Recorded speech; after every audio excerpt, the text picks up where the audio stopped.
Saya itu ditanya terus tapi kok nggak dapat minum ya nih. Aduh, maaf ya Allah. Orang ini nganu loh ya. Bahasa basi loh. Nggak usah repot-repot loh. Nggak usah repot-repot. Nggak usah repot-repot. Halo minum. Wah. Langsung datang. Aku cuma tinggal halo. Masnya siapa tuh? Enggak tahu. Aku cuma halo. Langsung datang ya. Datang. Iya. Makasih ya Mas ya. Lah ini hand sanitnya ada, akuannya enggak ada. Ini gimana? Halo lagi. Wah. Luar biasa. Luar biasa.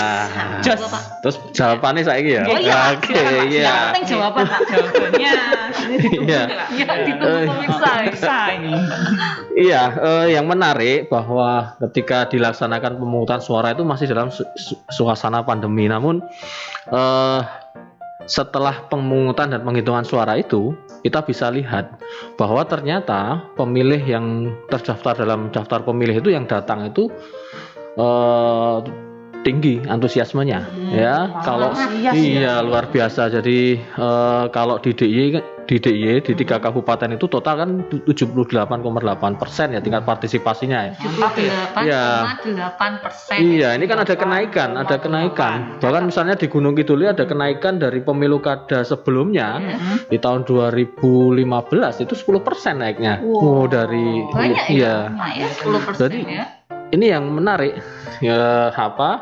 masyarakat itu masih dalam suasana pandemi, namun mereka antusias hadir untuk menggunakan hak pilihnya. Jadi, malah antusias ternyata ya. Iya. Jadi memang masyarakat itu tidak mau melewatkan ini apa ya pemilihan. Iya, ini kan momen strategis untuk memilih pasangan bupati dan wakil bupati yang ya tentu mungkin masyarakat punya harapan setelah terpilihnya bupati dan wakil bupati itu.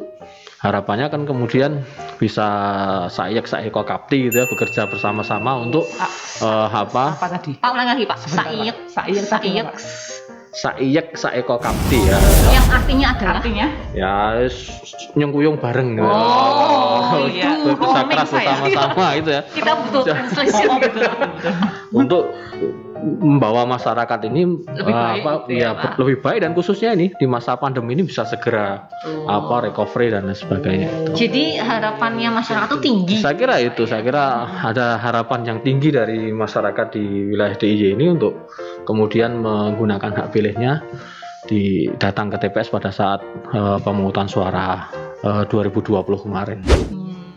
KPU DIY khususnya itu kemudian berikhtiar ya menyiapkan buku untuk memberikan informasi yang lebih detail terkait dengan pemilihan tahun 2020, termasuk tadi jumlah pasangan calon, kemudian setiap pasangan calon itu didukung oleh partai mana saja, berapa kursi yang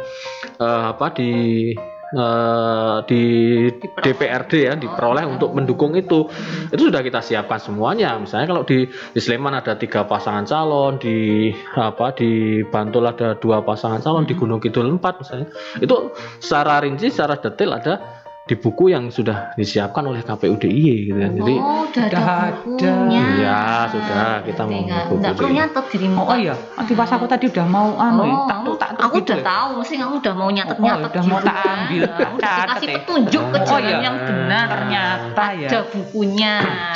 Ada. Nulis ini zaman sekolah biyen.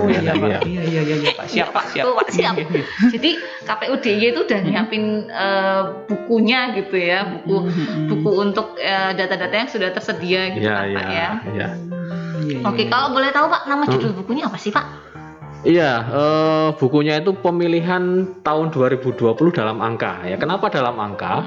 Karena kita coba menyajikan data-data atau angka-angka yang selama ini memang itu menjadi basis terselenggaranya pemilihan ini ya, baik mulai dari angka-angka data pemilih ya, kemudian jumlah KPPS-nya, kemudian tahapan-tahapan lain misalnya kampanye, dana kampanye, sosialisasi, anggaran, logistik ya, itu kita tuangkan di dalam angka-angka yang itu kan harapan kita ketika orang membutuhkan data yang sifatnya kuantitatif itu bisa kemudian itu menjadi rujukan. Karena kan pemilu itu apa ya, strategis penting ya. Saya yakin orang butuh data-data yang bersifat kuantitatif tadi untuk melakukan riset, untuk penelitian dan lain sebagainya, sehingga kita perlu menyajikan angka-angka yang kalau di bukunya KPUDI yang kita siapkan itu tidak hanya kemudian merekap saja, bentuknya rekap, misalnya jumlah pemilihnya sekian, laki-laki sekian, perempuan sekian, namun sudah coba kita olah lebih dalam lagi. Gitu. Misalnya kita buat kategori pemilih, kategori usia pemilih. Ada pemilih berkategori usia Gen Z. Wah. Gen Z itu kita. Okay. Kita termasuk Gen Z. Gen Z inspired, gitu ya. Inspired itu. Gen Z itu apa Pak? Gen Z itu generasi Z itu ya, yang lahir kalau di pemilih kan usianya dari 17 tahun sampai 24 tahun gitu kan. Itu generasi pemilih pemula ya. Kemudian ada kategori pemilih milenial. Waduh. Gen X itu ya, yang usianya 25 sampai 40-an tahun gitu ya. Kemudian ada Gen Z ya, Gen Y gitu. Kemudian Gen X, generasi yang usia 42 sampai 55-an gitu kan. Kemudian ada kategori pemilih baby boomer ya, lahir setelah Perang Dunia Kedua. Waduh. Tambah expired lagi tuh. Kolonial itu. Kolonial ya. Oh iya. Ya, kolonial. Iya.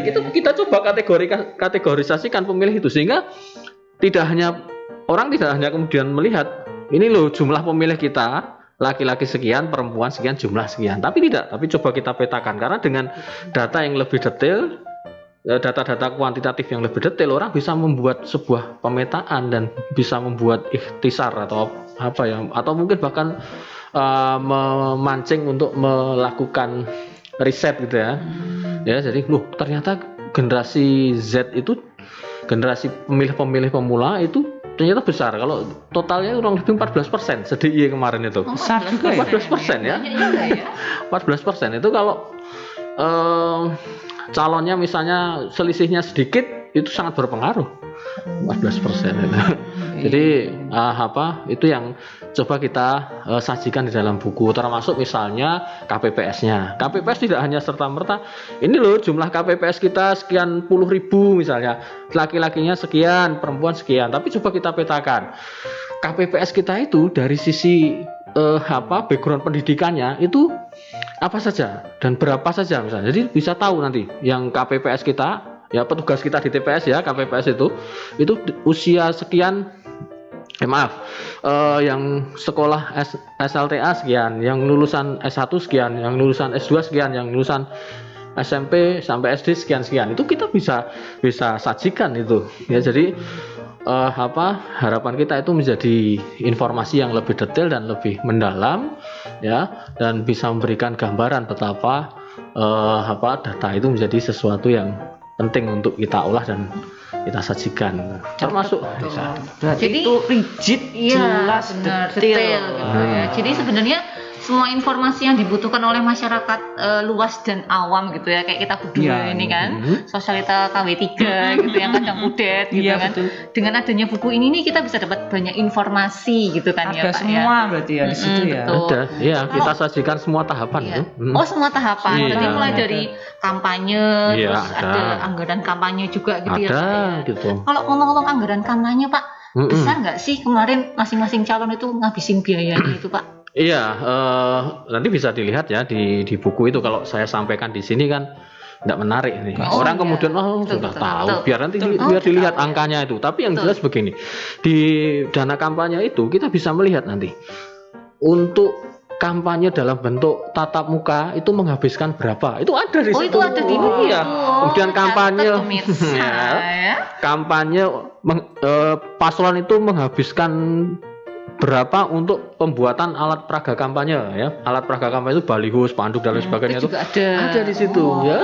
Bisa dilihat itu. Jadi lebih detail. Jadi orang akan bisa lebih tahu lebih detail, ternyata yang bersangkutan misalnya menghabiskan sekian miliar atau sekian juta atau sekian ratus ribu misalnya untuk kegiatan ini itu detail, kita buat detail. Jadi masyarakat nanti bisa melihat ya itu. Jadi di buku itu dari tahapan awal sampai tahapan akhir tuh ada semua gitu ya, Pak ya. Dan kita itu siapkan dituliskan itu secara detail. Aduh, kenapa jadi agak-agak belibet gini ya ngomongnya? Haus, Pak. belum minum paling. Lapar apa haus? Kayaknya aku kudu minum dulu capek mungkin. Iya, haus aku ini ya.